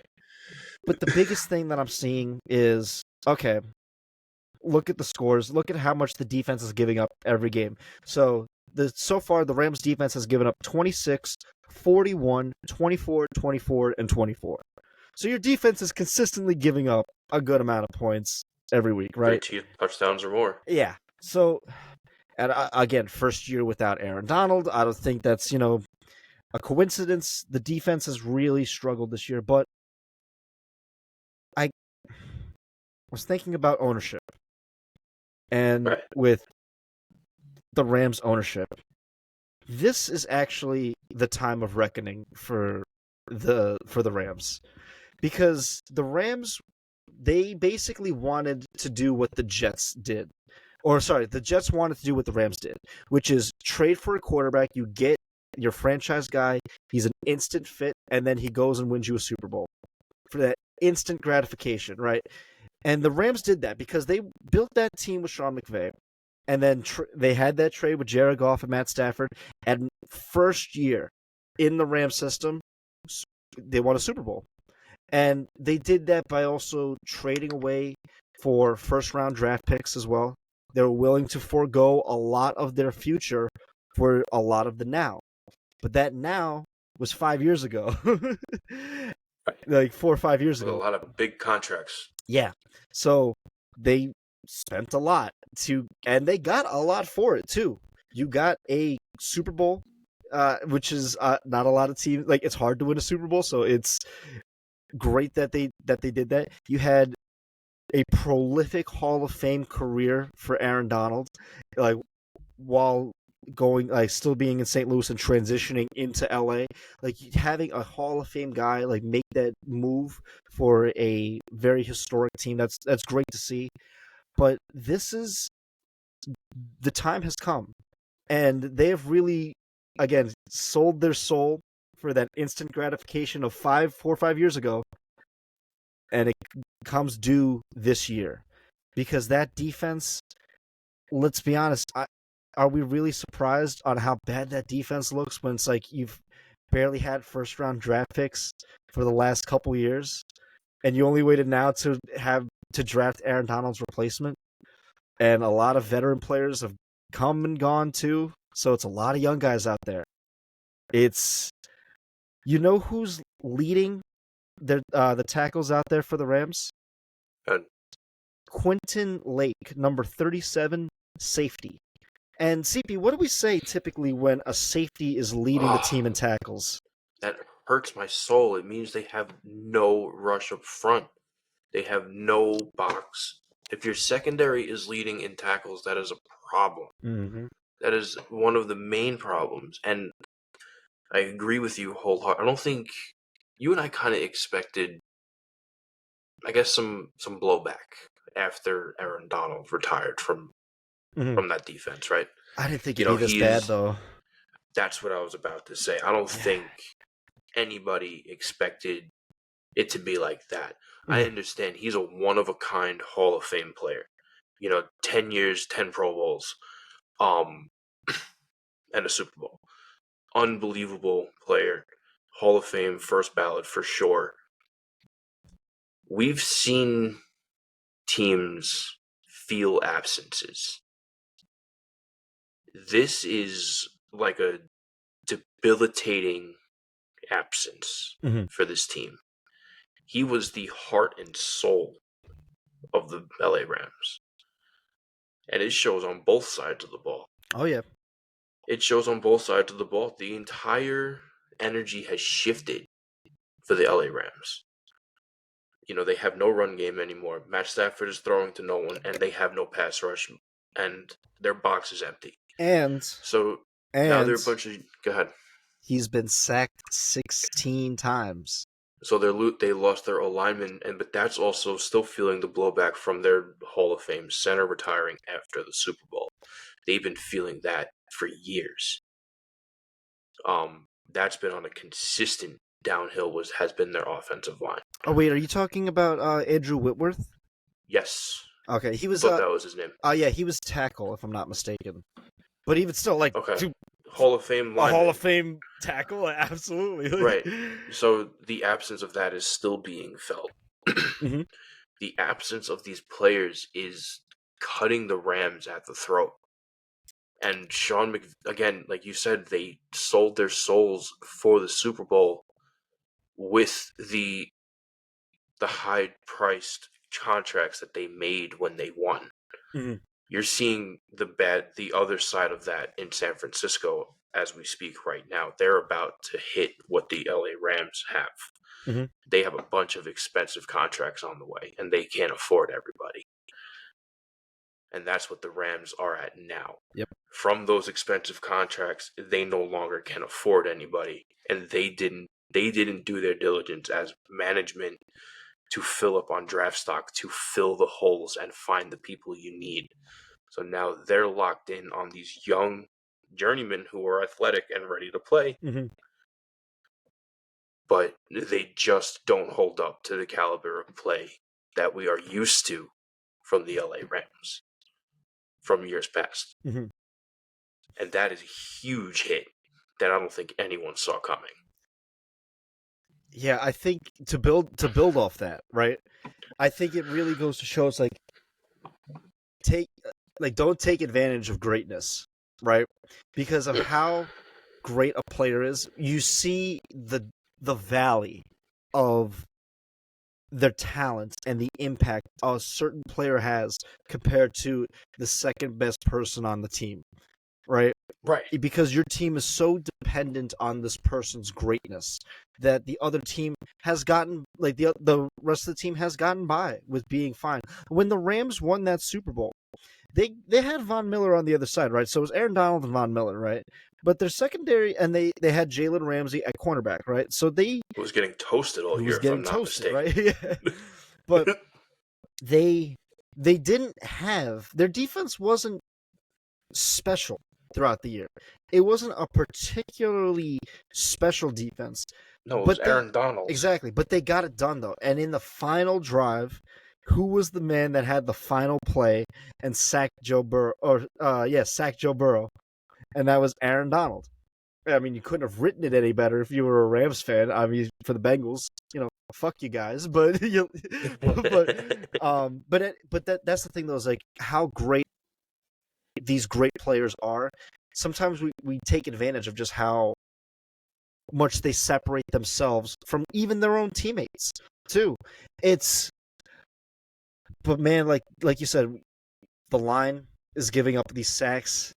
The defense is giving up too many points. When a safety is leading your team in tackles, that means receivers are catching the ball, and you're tackling them after they catch it. So, well, you also got to remember, Matt Stafford's in year 13 himself. He came into the league in 2009, so this is his 15th year, and he's been through more hell than most quarterbacks can really speak for. Mm-hmm. So for him to be regressing at the rate he has, I'm actually impressed. Mm-hmm. That he's still playing at a consistent enough rate to be a producing quarterback after all of the shit he's gone through in his career. Mm-hmm. That's a testament to him as a player. So when you look at the difference, with the comparison with the Jets and Aaron Rodgers, Matthew Stafford has always been willing to adapt and learn. It's the unwillingness from Aaron Rodgers that hinders the Jets. And it's Matt Stafford that's going to continue to bring the Rams to still be able to win games even at the detriment of all the injuries they have on the offensive line. Mm-hmm. And I look at Stafford's stats. So I'm looking at his stats. 67% completion percentage, 1,200 yards, 3 touchdowns, 3 interceptions, sacked 16 times. He's getting the ball to his receivers. 67% is good. Obviously, you'd like that to be a little higher, but from what it looks like is they're not cashing it. They're just not cashing in the touchdowns. Right. And I think that also goes to show the absence of Cooper Kupp and Puka Nacua as well. And now Cooper Kupp has not been the same because he's been battling injury since the Super Bowl year. He's been battling injury. And Puka got injured week 1, as we know. But just how good those two were for their offense last year. Last year, the Rams were kind of coasting. I think they went 9-8 for the year, or 10-7. So they were pretty good. I mean, slightly above 500, but they were getting hot towards the end of the year, and they were really picking up momentum too. And I think that the Rams just have not found that gear to cash in the touchdowns, to move consistently down the field, to have reliable receivers that can help make a play in big moments. It's just not been there. And it's really been on Matt Stafford. And if they did not make that miraculous comeback against the 49ers, they'd be 0-5 right now. And I think that that's a really big perception, is like, well, we think they're better than 1-4, but right now they have not played better than 1-4. And that's a shame to see too. And now you have the Raiders coming in, who just total disarray. Who just lost their most talented offensive player to the Jets. So you have Aiden O'Connell starting. Okay, I mean, he's not really a threat. And who's he throwing to? Jacoby Myers and Brock Bowers? They're going to abuse the crap out of Brock Bowers. I looked at his stats so far: 37 receptions, 384 yards, 1 touchdown. So they are really targeting him. And he is proving to be, okay, like a pretty talented wide receiver. A pretty talented tight end, sorry. But man, the Raiders are one of those teams where it's like they need talented guys there. They really do. And not taking away from anything that the the team is right now, but like it seems that every matchup that they have, it's a mismatch at every position. Unless it's the Patriots, right? But even Carolina, the Raiders lost to Carolina. What the hell? Like, what the actual fuck this year? So, the Raiders are one of those teams where it's like they are need to get their shit together. But like, again, a reflection of the owner, Mark Davis of of the Raiders, and now welcome new minority owner Tom Brady to ownership of the Raiders. But let's be honest, is that really going to matter too much? Because they've been. It's funny. They're like one of those teams that, like, we're talking about the Rams kind of sold their soul to the devil. The Raiders sold their soul to the devil back in the 80s, and they're still paying for it now. The Raiders have just been absolutely miserable, much like the Jets, for decades. And if whoever wins this game, I think their morale really increases, because it's just going to be, they need it. Both teams just need a win. They need a win, and whoever loses, man, that's going to be tough. That's going to be real tough to swallow. Well, if you fall to this is when the middle of the season right now, right? We're 6 games in. At what point we're about to start seeing teams that are statistically eliminated from the playoffs with how poor some of these records are. So you start seeing 5s and 6s and 7s. There's no coming back from that. So for these teams, like, you need to start winning now, or your season is done. Like, with how competitive the conferences are, again, I know I sound like a broken record when I say this. Half a game is not to shrug your shoulders at. That is an unbelievable amount of competition in a very small bracket. Oh, yeah. So, you, with a 1 in 32 chance in the regular season to make the playoffs, you cannot lose more than 5 games. And we said it before, in the AFC specifically, if you fall behind, you will be left behind. And the Raiders do a real good job of getting in their own way. They just got rid of Devontae Adams, and word on the street is Max Crosby is next. And if they do that, they are literally cutting both of their Achilles heels mid-season. At that point, they're accepting they're rebuilding at that point. But they gave away Devontae for practically nothing. For nothing. A conditional 3rd-round pick. Yeah. So the condition, if it becomes a 2nd-rounder, if he's playing in the AFC title game or Super Bowl. Oh my God. So it's a 3rd-round pick. It's a 3rd-round pick. Right, so it's a 3rd-round pick.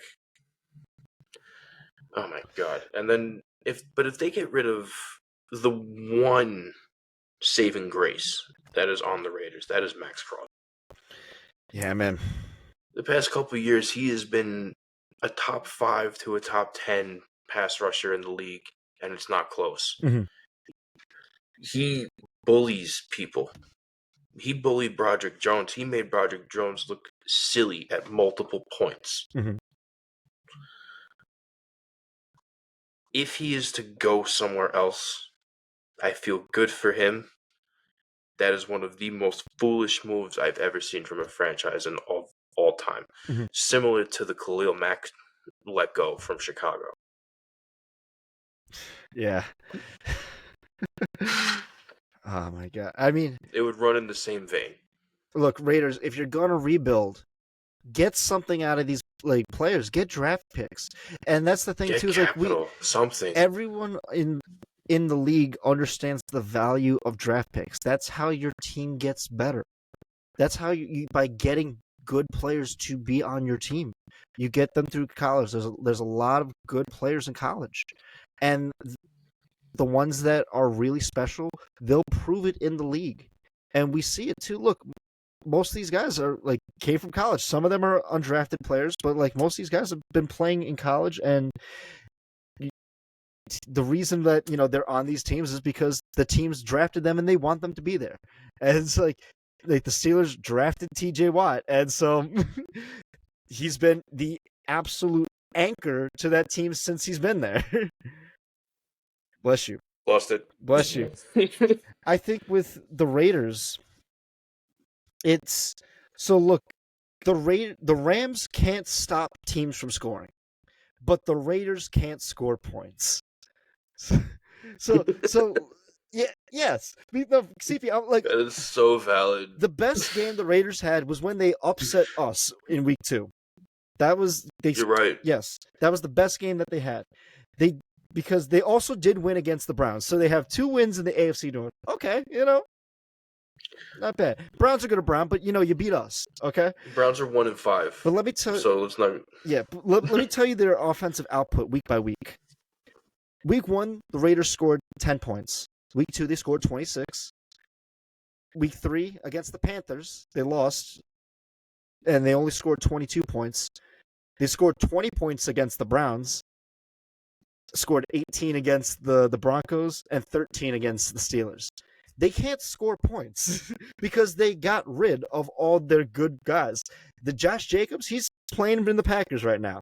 That was the worst decision they ever could have made, was get rid of their run game and expect Devontae Adams to pick up. And I know the players wanted Antonio Pierce, but it seems that so far, for the sample size of what we have of him, it does not feel like he's a good head coach at the moment.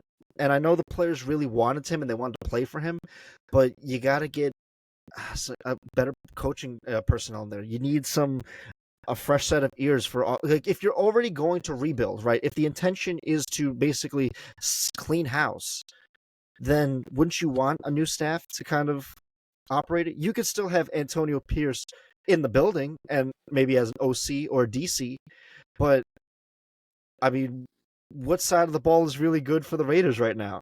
They can't score points. They can't stop teams from scoring. Unless your name is the Cleveland Browns, but You see, and that's, everyone expects a Dan Campbell coming from player to coach, right? We've seen it work with Mike Vrabel. We've seen it work with Dan Campbell. And then you look at Antonio Pierce. And he's doing something that those coaches, he's not doing something that those coaches took the time to do. He did not take the time to earn the respect of the locker room. And it shows. It shows. He came in as a coach saying, I'm going to help elevate this team. Team bought in.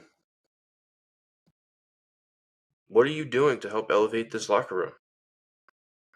You're going on to post pregame conferences saying that business decisions were made and you're going to sit healthy players. like, Devontae Adams and Max Crosby, yeah. You're going to do that. You're going to do that going into a week and then say they're still hurt when they're not because they were at practice all week. Mm-hmm. And then you're going to say, oh, they're still out for soreness. But the week prior, you were talking about business decisions. So did you really earn that respect, or did you try and demand that respect from your players because you were a former Raider? Honestly, I see where you're coming from. I think maybe we're looking at it a little differently. Maybe Antonio Pierce, like he said, we're making business decisions, right?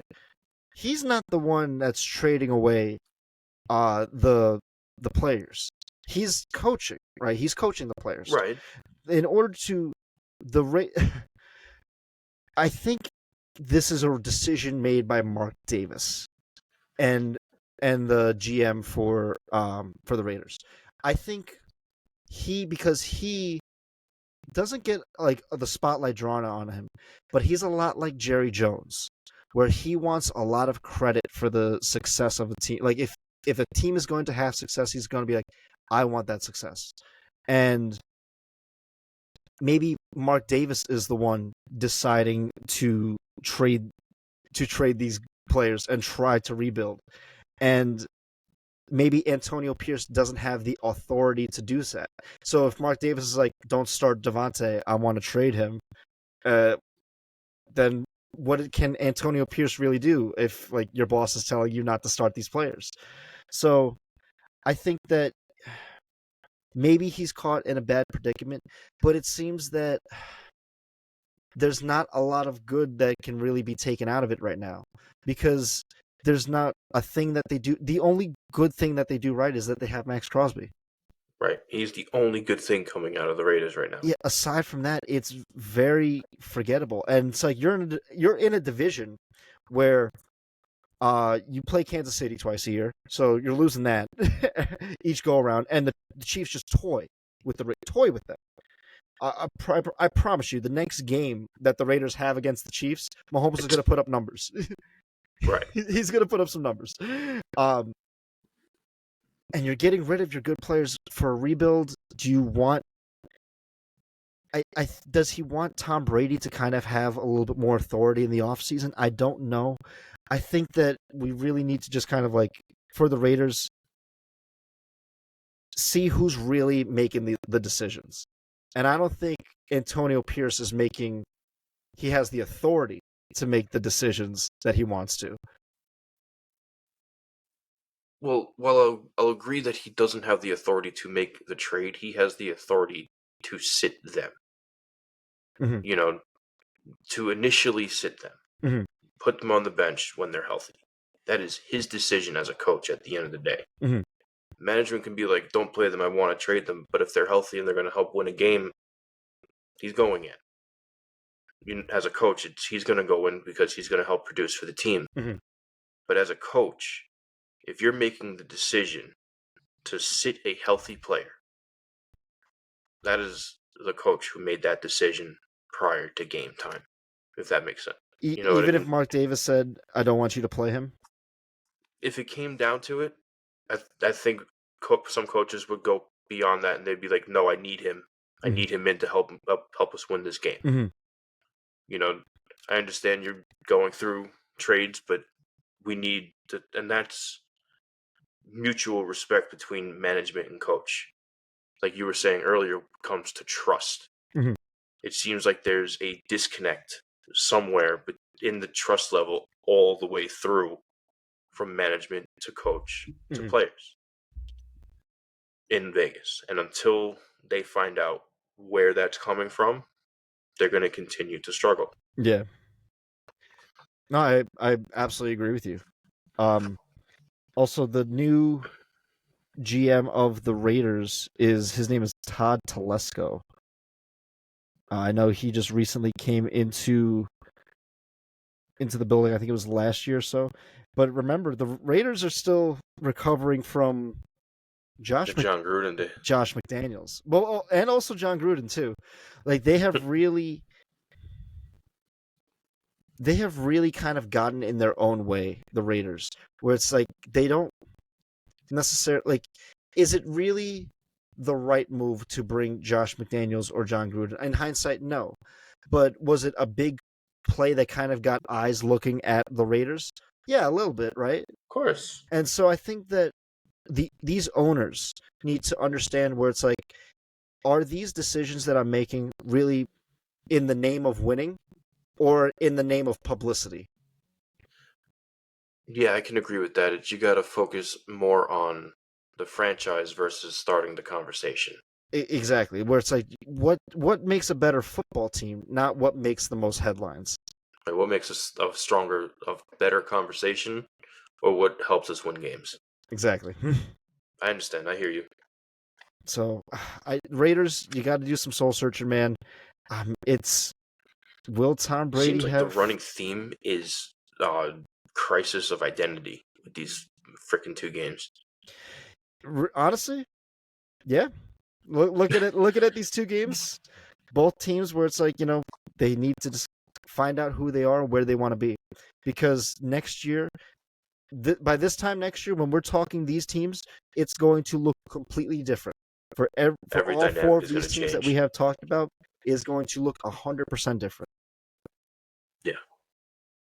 and I'm all for it. So, but CP, any final thoughts on this game? Um, I don't really have much expectations coming from this game. Just keep it clean, keep it healthy. You know, don't do anything stupid. Both sides. Okay, I mean, yeah, like let's. Both teams need a win, man. This is the morale Right. bowl. Right. We're Just winning. boost. We're playing Just for get one morale. more. Just get one more. You're playing for lottery picks at this point. Honestly, yeah. But to quote the Rams general manager Stan Kroenke, fuck them picks. Apparently, Oh, sorry, no, sorry. Their general manager Les Snead. Stan Kroenke is the owner. Les Snead, fuck them picks. that is correct. So let's. Chris Palmer, are you ready to make some pick some games? Yeah, it was a great episode. Let's make some Let's picks. make some picks, man. I mean, hey, it was a 2-part episode. I like it so far. But let's start at Thursday night. Let's go to New Orleans where the Denver Broncos take on the New Orleans Saints. Who you got for this one? I'm gonna go with the Saints and hoping that they bounce back, but I don't expect much out of either team going into this game. Mm-hmm. Now, this is also the Sean Payton revenge game. Reunion. Oh yeah, I guess reunion. I guess it's not revenge because it wasn't really like a Really like a messy. reunion. Yeah, it's They like a just let reunion. him go, and he was like, "Bye." I'm going to go with the Broncos because the coach of the Saints is Dennis Allen, who was a coordinator under Sean Payton.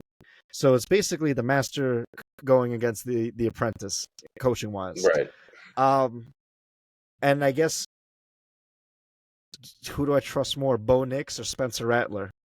I guess I'll trust Right. Bo Nix a little bit more. So I'll take the Broncos. I don't feel really comfortable taking them, but I'll pick them to win this game. Yeah, I hear you. Let's move across the pond where the New England Patriots go to the second home of the Jacksonville Jaguars to play the Jags in London. CP, who you got for this? You see, just like we were talking about, 5s and 6s are hard to see at this point. So it's like you got 2 1-5 teams. Um, We don't give London someone's a got lot of to good games. someone's got to win, right? Yeah, I mean, no, technically no, they can both tie. Technically, they could tie, right? Um, give me Jacksonville on a wing and a prayer, but again, not much is expected out of this game. I'll take the Jags too, man. Like they got absolutely My embarrassed God, last week, and this week they really just again morale. Both teams kind of morale, need right? that morale. The Jags, a win gets you stay alive. You have a pulse, but it's not looking good for either team to make the playoffs at this point in time. Right. Oh man, so let's move to the 1 o'clock games, starting in Minnesota, where the Detroit Lions come to take on the Minnesota. This is a good matchup. This is a really good matchup. I like this game a lot. I am going to take Detroit on this one. I trust them a hell of a lot more. And Minnesota is coming off a bye. Let's see if they're a little rusty. But man, Detroit is got full momentum ahead. Give me the Lions. This one hurts. I know. It's a great matchup, though. It's such a great game. You're gonna have to give me Minnesota, Ooh, I like it. I respect it. and I hate doing that, but it's simply because we haven't seen a good Detroit team without Aiden Hutchinson. Mm, And as of right now, they have no replacement for him. yeah. There've been a couple of names on the proposal list. You know, there's Hassan Reddick, the contract holdout for the Jets that Mhm. they've reached out to. They reached out to Trey Hendrickson, the DN for the Bengals. So there's a couple of names that they could fill in the spot, but it, that's a punch to the throat for Detroit. You got to give me Minnesota for this one. I respect it, man. I respect it. This is going to be a great game to watch. Potential game of the week. I agree. but we'll keep an eye on it. Let's move to Buffalo, where the Tennessee Titans come into town to take the Buffalo Bills. CP, who you got for this one? Give me Buffalo at home again. Tennessee 4 losses. Gotta win now or focus on next year. 4 losses is hard. 5 losses is the worst. It seems, the Titans have been very interesting because it seems every week Will Levis is just making a face or doing something that's making a meme. I see so many memes of Will Levis from this year so far. um, Someone needs to check on him. but I'm going to take the Bills. I'm not going to overthink this one. But one thing that I will say is we talked a lot this episode where not all wins are created equal, not all losses are created equal, not all concussions are created equal.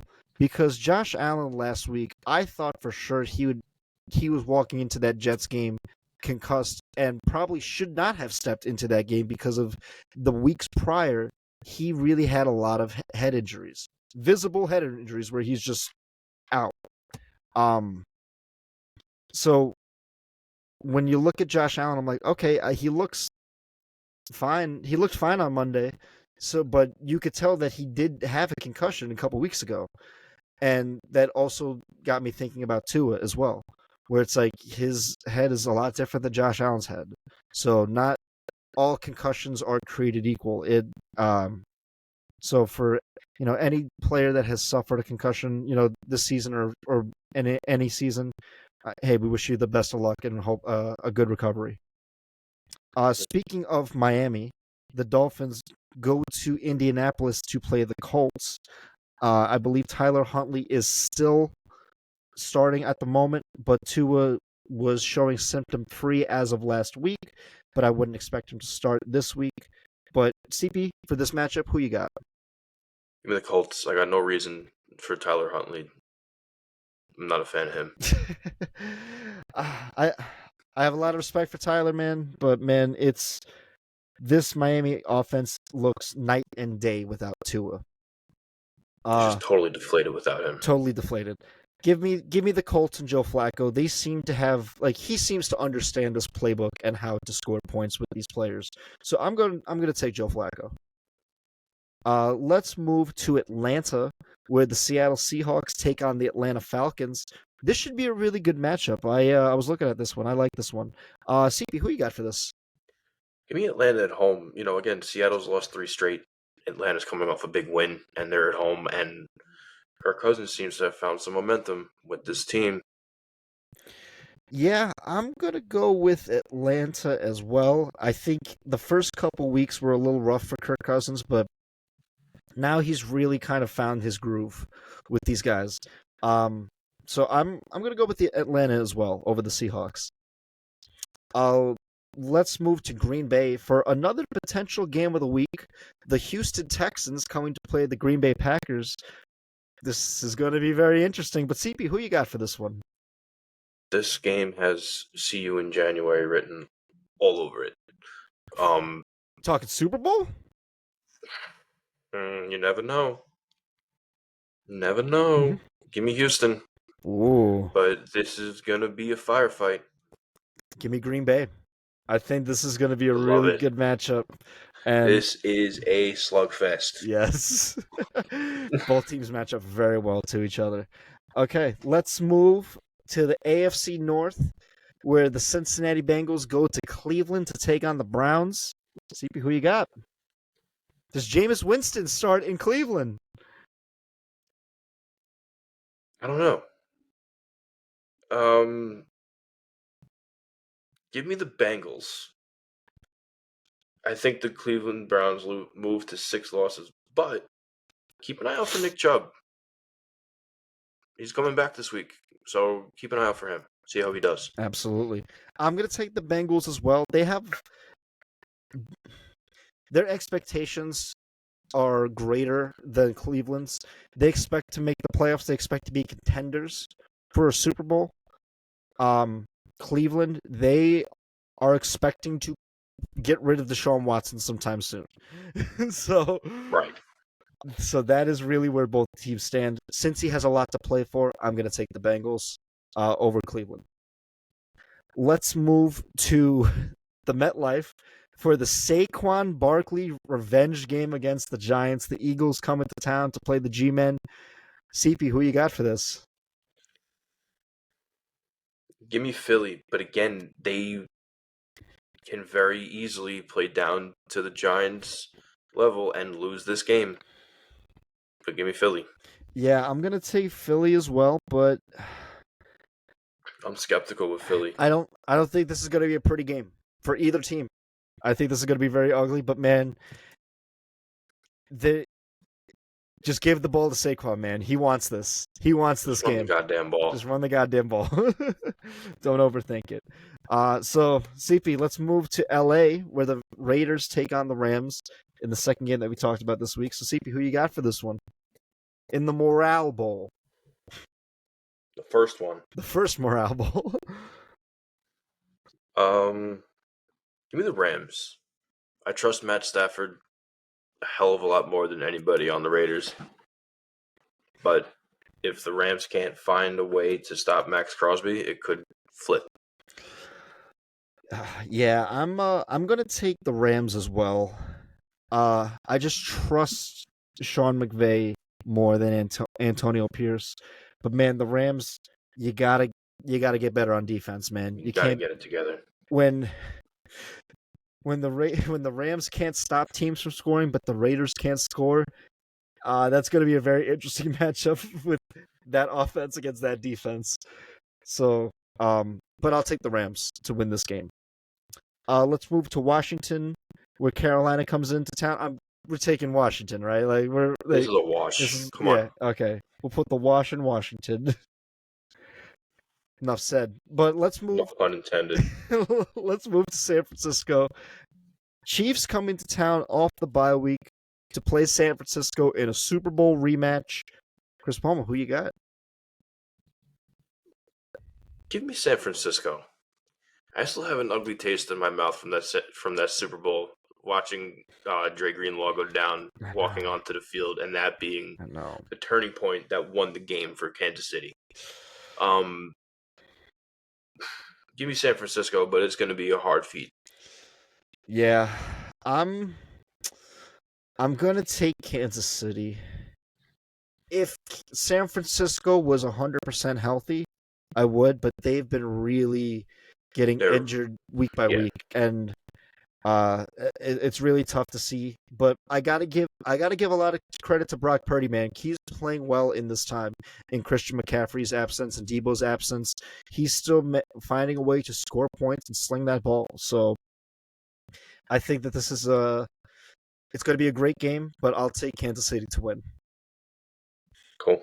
Let's move to the Sunday night primetime game, man. This is the crisis of identity right here. The Jets and the Steelers. CP, I know you're probably going to go with the Steelers, right? Yes. I respect it. I totally respect it because I too am going to go with the Steelers.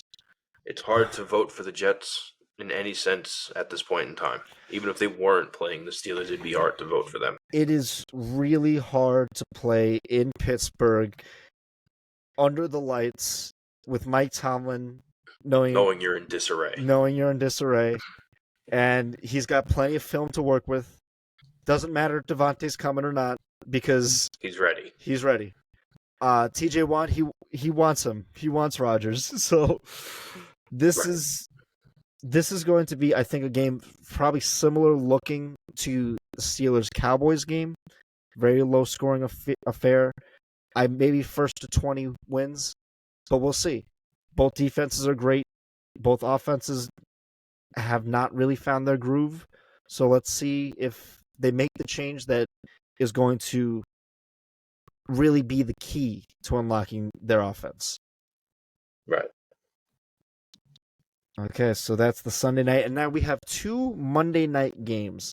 The first Monday night game is the Baltimore Ravens coming into Tampa Bay to play the Buccaneers. Ooh, this is good. This could be game of the week.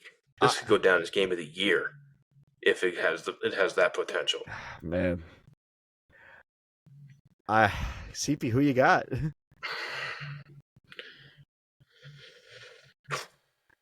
This is tough.